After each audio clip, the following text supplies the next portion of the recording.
Há mais de um ano atrás eu fiz um vídeo falando sobre Scott Pilgrim. E assim, eu não sou um cara que muda de opinião com tanta frequência, mas meu Deus do céu, esse é um daqueles casos que minha pessoa mudou de opinião uma semana depois, porque eu acho que eu nunca fiz um vídeo tão insincero assim. Mas eu não me culpo, nessa época eu mal tinha 1000 inscritos e eu tava naquela fase que todo youtuber passa de polemizar e problematizar qualquer coisa da maneira mais superficial e insincera possível à procura de atenção. E nesse vídeo eu mando as opiniões mais superficiais possíveis. Eu falo que o Scott é um babaca e que a Ramona é... ai meu Deus do céu, uma Manic Pixie Dream Girl. Que tá, ela pode sim ser uma visão idealizada, entre muitas aspas, mas eu genuinamente acho que o cara que elaborou essa p aí de Manic Pixie Dream Girl é só um cara muito frustrado que ignorou páginas e páginas de conteúdo e queria desesperadamente problematizar filmes como Um Brilho Eterno de uma Mente Sem Memórias e 500 Dias com Ela, porque sei lá, esses filmes têm mulheres de cabelo colorido, vai saber. Mas não se engane, obras que retratam relacionamentos idealizados e superficiais devem ser sim criticadas por serem cringes, mas definitivamente não é o caso de nenhuma das obras citadas naquele texto. Meu Deus, 500 Dias com Ela é literalmente um filme que critica relacionamentos idealizados e altas expectativas em cima de um relacionamento, pro cara ir lá e escrever que a personagem da Zooey Deschanel é Manic Pixie Dream Girl, porque sim, porque eu quero. E o pior fui eu lá todo burro repassando esse tipo de informação sem nenhum senso crítico ou algo do tipo. E na real, o verdadeiro motivo de eu ter feito aquele vídeo foi porque eu vi um vídeo de um mano gringo que eu até mencionei ele no vídeo, e o vídeo dele é muito bom, muito maneiro, muito bem editado, é um vídeo realmente muito bem feito e tal, mas definitivamente não é algo que eu acredite. Resumidamente, esse vídeo podia ter sido muito bom se nessa época eu não fosse a personificação desse meme. Gostei da opinião, foi um youtuber que te deu? Então agora, falando pela primeira vez de forma sincera a minha opinião sobre Scott Pilgrim, eu gosto bastante dessa obra e eu genuinamente acho ela muito boa. Eu não acho que no quesito temático, no caso retratar a melancolia de um jovem adulto que tenta ser um cara melhor, apesar de todo mundo saber que ele é um grande de um babaca, seja uma boa escolha. Eu acho que a obra tinha potencial de explorar muitos outros temas, não que eu acho que a HQ e o filme pequem quanto a isso, eu só consigo citar de cabeça umas 5 obras que trabalham esse mesmo tema de uma maneira muito melhor, e a melhor coisa da história é disparado os personagens, onde claramente todo mundo se odeia e precisam desesperadamente expressar isso com piadas depreciativas e autoconscientes, que eu normalmente não gosto desse tipo de humor, mas aqui ele é muito bem feito pelo simples fato de serem esses personagens fazendo essas piadas. E é claro, o principal motivo de eu ter começado a gostar e acompanhar esse universo é o art style, a estética. A arte do Bryan Lee O'Malley é uma grande inspiração para mim e esse traço é muito bonito. Essa comic tem uma identidade visual muito única e muito inspiradora. É sério, pra tu ter noção, eu conheço muita gente que fica com vontade de desenhar quando vê alguma ilustração da HQ. Mas assim, apesar de eu ser um cara que exalta animação sempre que eu posso, eu confesso que eu não tava muito empolgado por esse anime porque eu já vi o filme 1 milhão de vezes e eu não tava muito afim de ter que ver a mesma história novamente, mesmo que dessa vez ela seja contada utilizando uma técnica que eu amo tanto. Claro, eu obviamente ia ver a cena de ação no YouTube, porque eu sempre quis ver a cena do Scott versus o Todd, que é simplesmente perfeita. Olha isso, cara, é a coisa mais incrível do mundo, meu Deus. Porém o meu hype não ia muito além disso. Mas aí quando a série saiu, eu não parava de ler comentários de como a série é uma adaptação apenas do primeiro volume da HQ, e de resto é uma reimaginação por completo e uma história completamente nova a pedido do próprio Bryan Lee O'Malley, e foi aí que eu fiquei interessado. E depois que eu vi o anime e revi o filme, eu posso dizer que o anime é meio que a versão definitiva da obra. Scott Pilgrim contra o Mundo é um quadrinho de Bryan Lee O'Malley que acompanha Scott Pilgrim, um vagabundo de 23 anos que toca baixo em uma banda e se apaixona por Ramona Flowers, a literal garota de seus sonhos e dos seus sonhos, que para ele conseguir namorar com ela, ele precisa derrotar os seus 7 ex-namorados do mal. Mas afinal, sobre o que é Scott Pilgrim? No meu primeiro vídeo eu falo que Scott Pilgrim é sobre um cara babaca tentando ser melhor, mas não ser melhor no sentido de ser melhor do que seu inimigo, como a maioria das histórias são, mas sim ser melhor do que o seu eu anterior, do que a sua versão passada. O Scott é um grande de um babaca. A história começa com a Kim o condenando e chamando ele de babaca. Todo mundo nessa história deixa claro pra ele que ele é um babaca. Ele, acima de tudo, sabe que ele é um babaca. Mas apesar de tudo isso, ele tenta ser melhor. Ele tenta deixar de ser um babaca. Tanto que o embate principal do sujeito não é contra o Gideon, mas sim contra ele mesmo. Porque assim, essa leitura não tá errada. Eu não tô aqui para desmentir essa leitura, porque eu mesmo já comentei sobre ela aqui no canal. Mas atualmente, eu acho essa leitura bem vaga e superficial, principalmente depois de ter visto o anime e de ter revisto o filme. Pra mim ficou claro que o real tema de Scott Pilgrim é o amor. Calma, sim, eu sei que Scott Pilgrim é uma história de amor, mas ela também é uma história sobre amor. Esse é o tema principal da obra. O Scott é motivado pelo amor. Não só ele, mas todos os personagens. E os que não são motivados pelo amor, são motivados pelo ódio, que é a consequência deles terem sofrido desilusões amorosas. Ou seja, o real tema desse filme é o amor. Mas eu não me refiro apenas ao amor romântico, mas também ao amor próprio. Como eu já disse, todos os personagens meio que se odeiam aqui. E o Scott não é diferente. Quando ele vai enfrentar o Gideon Graves, ele ainda tá cheio de pendências na sua vida. E ele vai lá, única e exclusivamente para salvar a Ramona. E quando ele está disposto a enfrentar o mais poderoso dos ex-namorados do mal, para acima de tudo salvar a Ramona, é que isso acontece. Scott ganhou o poder do amor. Mas ao contrário do esperado, ele perde, porque ele com certeza não estava preparado para essa luta. A vida dele, como eu já disse, estava cheia de pendências. O Scott não tinha respeito e amor próprio. Porém, ele ganha mais uma chance de enfrentar o Gideon. Mas dessa vez, ao invés dele ir motivado para salvar a Ramona, ele vai motivado para meio que salvar a ele mesmo. E se provar melhor do que seu inimigo e diferente dele. E no que ele faz isso, é que isso acontece. Scott ganhou o poder do autorrespeito.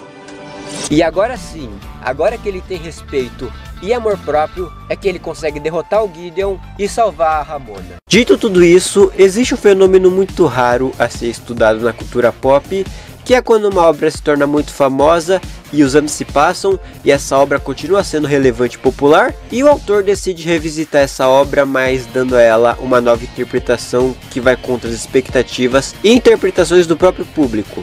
Mas são poucos os exemplos que eu consigo citar agora, porque como eu já disse, esse é um fenômeno muito raro. E não tô falando de reboot, pelo amor de Deus. E agora, isso aconteceu com Scott Pilgrim e encaixou perfeitamente com a obra. Esse, entre aspas, rebuild de Scott Pilgrim surge por um fato. O Scott Pilgrim é um babaca? Sim. O mundo sabe que ele é um babaca? Sim. O Brian Lee O'Malley sabe que ele é um babaca? Sim. E é com essa ciência que ele revisita sua história, entendendo que o maior inimigo do Scott não é nenhum dos ex-namorados do mal da Ramona, mas sim ele mesmo.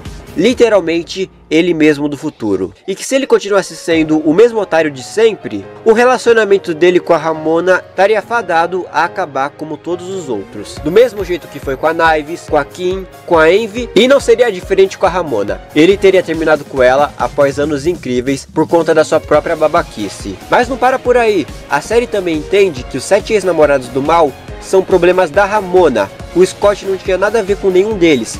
Esses caras são ex-namorados da Ramona, não do Scott. Então eles são pendências da Ramona e ponto. E ao longo dos episódios do anime, ela vai se reconciliando com cada um deles. A Roxy deixa de ser uma louca vingativa e forma uma amizade genuína com a Ramona. O Lucas deixa de ser a super celebridade mal resolvida para ser só um humano pacífico que leva uma vida pura e boêmia, pois o homem, quando está em paz, não quer guerra com ninguém. O Todd deixa de ser o semideus vegano babaca super machista opressor e se torna um cara que sofre por amor, mas é claro, não amor pela Ramona e muito menos pela Envy Adams, e sim pelo Wallace. O nosso Macaulay Culkin 2 fez mais uma vítima, é claro. E o Matthew se tornou tão confiante que ele não liga mais para Ramona, ele só quer mostrar ao mundo o seu talento como ator e cantor. E o Gideon Graves, surpreendentemente, deixou de ser o mais babaca e problemático dos 7 ex-namorados do mal para ser apenas um homem apaixonado e semi-submisso. Inclusive ele e a Julie foram a melhor surpresa desse anime. É incrível que tanto Gideon quanto a Julie não eram os personagens favoritos de absolutamente ninguém, mas em questão de uma semana eles se tornaram os favoritos de uma galera por aí. Eu com certeza viria uma série dos dois fazendo altas vilanias. E bem, os gêmeos estão aqui só existindo como em qualquer outra adaptação, é claro. Então essa obra serve justamente para ela se reconciliar e resolver todas as pendências que ela tinha no passado. E o Scott, ele resolve a principal pendência de sua vida, que no caso é ele mesmo. como eu já disse, se o Scott continuasse sendo o mesmo otário de sempre, ele meio que ia acabar terminando com a Ramona, porque essa é meio que a maldição do Scott. Ele pode sim tentar ser um cara legal, mas se ele não mudasse, a vida dele ia ser o mesmo e eterno ciclo de pessoas se afastando dele, porque ele não conseguiu melhorar. Por isso que eu acho a decisão de colocar o Scott do futuro como o principal vilão da série é uma escolha genial, porque esse Scott velho aí, esse é o Scott da HQ.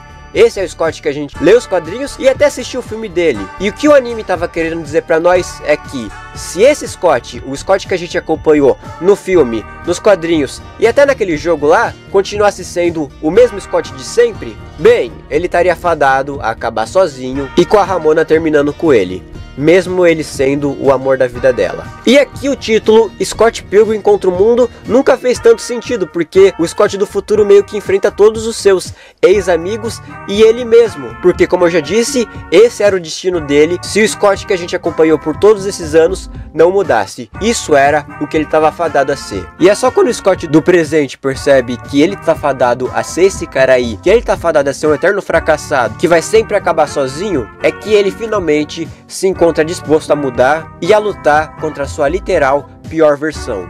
Tanto que não é nenhum dos ex-namorados da Ramona que impede ele de ficar com a Ramona, mas sim ele mesmo do futuro, que coloca um campo de tensão absoluta nele. Se você conhece Evangelion, você sabe que o campo AT é um dos principais conceitos do anime. E em Evangelion, o campo AT é meio que utilizado como uma metáfora para o Shinji não conseguir se aproximar das pessoas ao seu redor. E aqui esse campo AT que o Scott do futuro coloca no Scott normal, meio que representa que ele nunca ia conseguir ficar com a Ramona se ele não mudasse. Então ele percebe que o único jeito dele quebrar esse campo AT seria se ele finalmente derrotasse o seu eu do futuro, a pior versão dele mesmo. E nisso que ele derrota ele mesmo, a pior versão dele, é que ele finalmente muda como pessoa e deixa de ser o Scott babaca que todo mundo conhece. Mas é claro, a Ramona também tem muita participação nisso. Eu acho que essa é a primeira vez em uma mídia de Scott Pilgrim que ela meio que se perdoa. E nisso que ela se perdoa, nisso que ela escolhe se perdoar pelos erros que ela já cometeu ao longo de sua vida, tanto com os ex-namorados,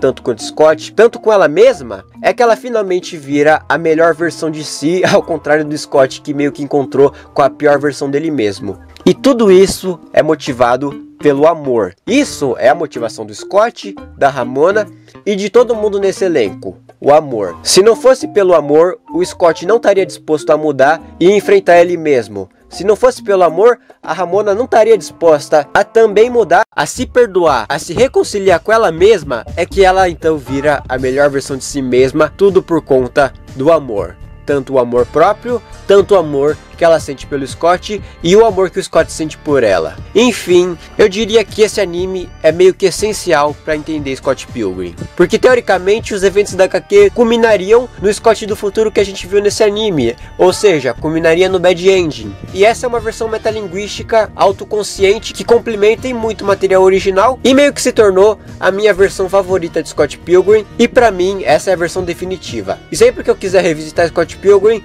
eu vou pelo anime mesmo. Mas se eu fosse recomendar Scott Pilgrim pra alguém, eu recomendaria sim que a pessoa lesse sim as HQs e visse o filme, porque tem algumas piadas que só quem assistiu e leu os quadrinhos ia entender, e quem não conhece o material original ia ficar só boiando mesmo. E como eu falei bastante de Evangelion nesse vídeo, vale ressaltar que eu tenho certeza que esse anime foi inspirado nos rebuilds de Evangelion, porque eles surgem de fenômenos similares. Essas são obras que continuaram relevantes com o passar do tempo, mas que os autores com certeza adquiriram novas interpretações de suas próprias obras, e essas interpretações iam contra o senso comum do público. Tanto que do mesmo jeito que o final do Evangelion 3.0 mais 1.0 acaba com o Shinji feliz, aprendendo a se amar e vivendo uma vida feliz com a Mari pela primeira vez, porque teoricamente ele mudou, ele se reconciliou com a Asuka, com a Rei e principalmente com o pai dele, e principalmente o que o Hideaki Anno estava querendo dizer pra nós com esses filmes aqui.